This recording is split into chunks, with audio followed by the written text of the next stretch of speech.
일본이 사도광산을 유네스코 세계문화유산 추천 후보로 선정할지 논의하는 과정에서 이미 한국의 반발을 예상했던 사실이 자국 언론을 통해 확인됐습니다. 일본 내에서도 한국의 반발은 당연하다는 의견이 나오는 가운데 우리 외교부의 반발 입장 표명에도 일본 정부는 입을 닫고 있습니다. 박진영 기자의 보도입니다.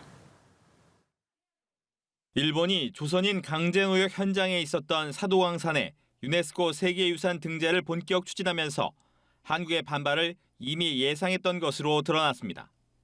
이런 사실은 일본 NHK가 지난달 열린 일본 문화청 문화심의회 회의록 내용을 보도하면서 알려졌습니다. NHK는 이 회의에서 외무성 담당자가 한국 측은 이미 강한 경계의 눈초리로 사도권을 주시하고 있으며 에도 시대로 좁혀도 피해갈 수 없다고 언급하면서 한국의 반응을 우려했다고 전했습니다. 일본 당국이 사도광산을 세계문화유산 추천 후보로 선정한 지난 28일 추천 결정이 아니며 앞으로 정부 내에서 종합적으로 검토하겠다는 단서를 단 것도 이런 우려 때문으로 풀이됩니다. 앞서 역시 강제징용의 역사를 간직한 군함도의 세계문화유산 등재 당시 일본이 1910년까지로 기간을 정했지만 유네스코는 강제동원을 포함한 역사 전체를 담으라고 결정했습니다.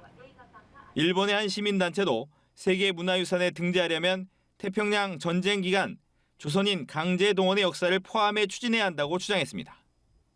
우리 정부는 사도광산에 세계유산 등재 추천 후보 선정 철회를 촉구하면서 공식적으로 일본에 항의한 상황.